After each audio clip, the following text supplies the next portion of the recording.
मनसित है। मैं भारतीय शिल्प संस्थान में एज ए असिस्टेंट प्रोफेसर कार्यरत हूँ। आज हम जिस हस्तशिल्प की बात करने वाले हैं उसका नाम है तारकशी। चलिए जानते हैं अब तारकशी के बारे में। तारकशी शिल्प के बारे में चर्चा करने से पहले ये जान लेते हैं इसका मतलब क्या है। इसका मतलब होता है तारों की जड़ाई का काम या तारों को लकड़ी के ऊपर कसने के काम को तारकशी कहा जाता है। सबसे पहले जिक्र 1864 में assistant collector Frederick Simon Krause द्वारा किया गया था। माना जाता है चौहान वंश की एक शाखा जो मैनपुरी आई, उसके साथ एक ओझा परिवार भी आया जो काष्ठ कला में निपुण था। यह परिवार तारकशी का काम भी अद्भुत तरीके से करता था। इस परिवार के द्वारा की गई कई सारी वस्तुएं आज भी हमें लखनऊ म्यूजियम में देखने को मिलती है। माना जाता है फ्रेडरिक साइमन क्राउस ने इस कला को बढ़ावा दिलाने के लिए देश विदेश में इसकी प्रदर्शनी की और इस कला को बढ़ावा दिलाया। वैसे तो जयपुर शहर को शिल्प का भंडार माना जाता है, मगर यहाँ के राज परिवार द्वारा धातु के काम को बढ़ावा मिला और राजघरानों द्वारा कई सारे शिल्प को आरक्षण और संरक्षण भी मिला। लकड़ी पर जड़ना कार्य दो प्रकार से होता है, तार को जड़ना या शीट को जड़ना। जैसा कि नाम से पता चलता है, तार जड़ना जिसे तारकशी कहा जाता है वह तकनीक है जहां लकड़ी की सतह पर तार की पतली पट्टियां उकेरी जाती हैं, जबकि शीट इनले जिसे पच्चीकारी भी कहते हैं, पैटर्न को शीट में काट दिया जाता है और फिर छोटे और पतले नाखूनों की मदद से लकड़ी के ऊपर चिपका दिया जाता है। उत्तर प्रदेश के मैनपुरी से आए इस शिल्प को जयपुर और आमेर शहर ने संरक्षण दिया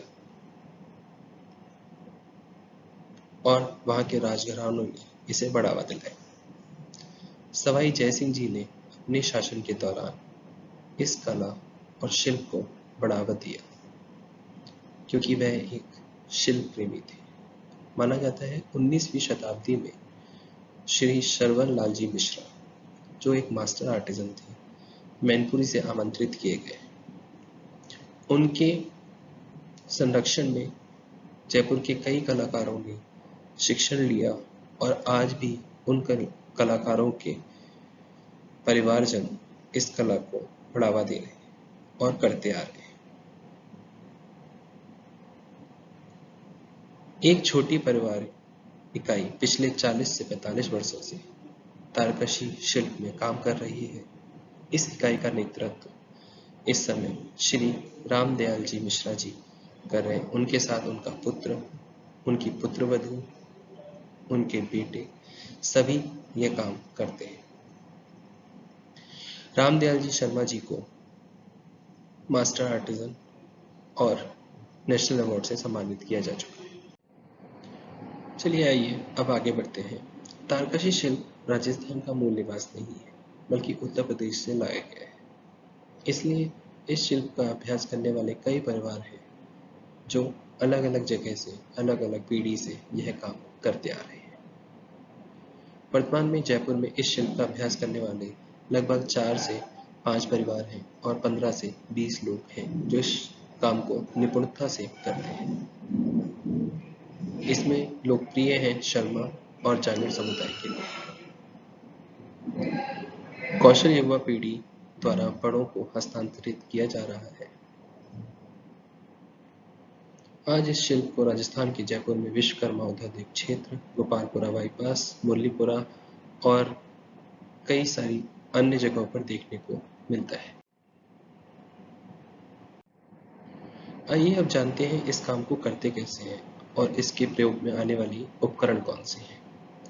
हथौड़ा, चिमटी, दिशा सूचक यंत्र यानी कंपास, छेनी, उपकरण तेज करने के लिए पत्थर एमरी स्टोन, कांति और स्केल, ये मुख्य उपकरण हैं जो इस कला को बनाने में काम आते हैं।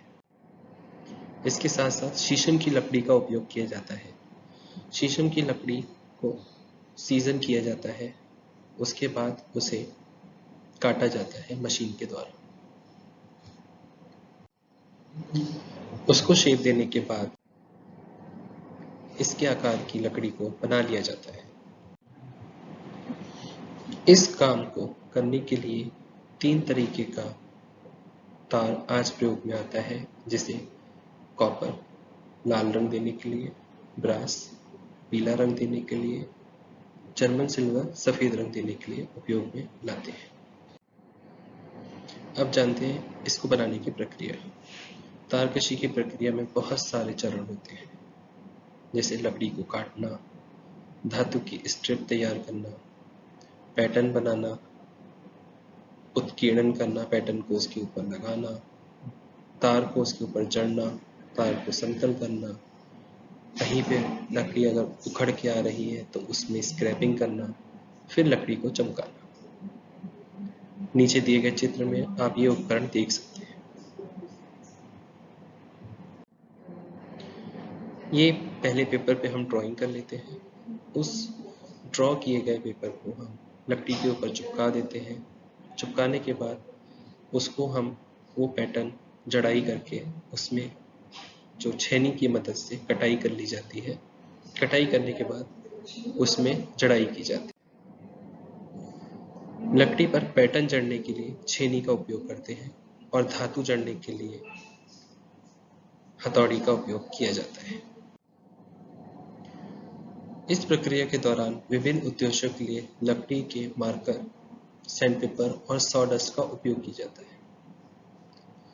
सॉडस्ट जो लकड़ी को घिसने के बाद बारीक उपकरण बचते हैं उसे कहते हैं। सॉडस्ट में फेविकोल की मात्रा और पानी की मात्रा को बराबर मिला के लकड़ी के ऊपर लगा दिया जाता है और उसको सूखने के बाद उस पट्टी से सैंडपेपर से साफ कर लेते हैं। ये पोटीन जो पोटीन्स बाद पहले उपकरण के बाद लगाया जाता है और सफाई करने के बाद पोटीन को दोबारा जो हमने चित्र बनाया है, तारकशी की है, उसके ऊपर लगा दिया जाता है। इसको लगाने का महत्व ये होता है कि अगर कहीं से हमारा जो धातु है वो निकल के आ रहा है तो वो उसके अंदर अच्छी तरह से बैठ जाएगा। इसको लगभग आधे घंटे से 1 घंटे के बीच सुखाया जाता है। सुखाने के बाद इसको छेनी द्वारा घिस लिया जाता है और छेनी से घिसने के बाद इसको 60 नंबर के, 120 नंबर के, 220 नंबर के और अंत में 500 नंबर के सैंडपेपर से सफाई की जाती है। अच्छी तरीके से साफ कर लेने के बाद इसको चमकाया जाता है। पहले के ज़माने में इसको चमकाने के लिए सैंडपेपर का ही या जो बुरादा निकलता है लकड़ी का उसका प्रयोग करते थे, मगर आज बफिंग मशीन आ गई है जिससे इसे चमकाया जाता है। ट्रेडिशनल मेथड जो होता है उसमें तेल लगाया जाता था। आज इसमें हम अलग अलग उपकरण को यूज में ला सकते हैं।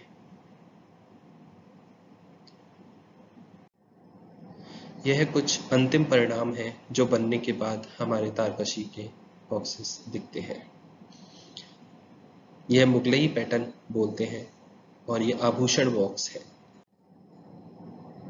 ये हाथी बनाया गया है जिसके लिए रामदयाल जी को राष्ट्रीय पुरस्कार से सम्मानित किया गया था और इसके ऊपर जो सजावट का काम है वो भी बहुत सुंदर तरीके से किया गया है। श्रीनाथ जी की मूर्ति ये लगभग 4 फीट बाई 3 फीट की है।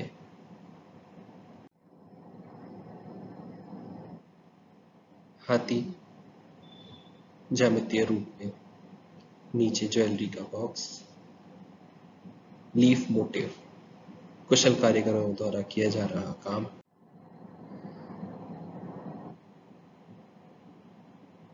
शिल्प, शिल्पकारी और अद्भुत कला इस कला का अद्भुत नाम है।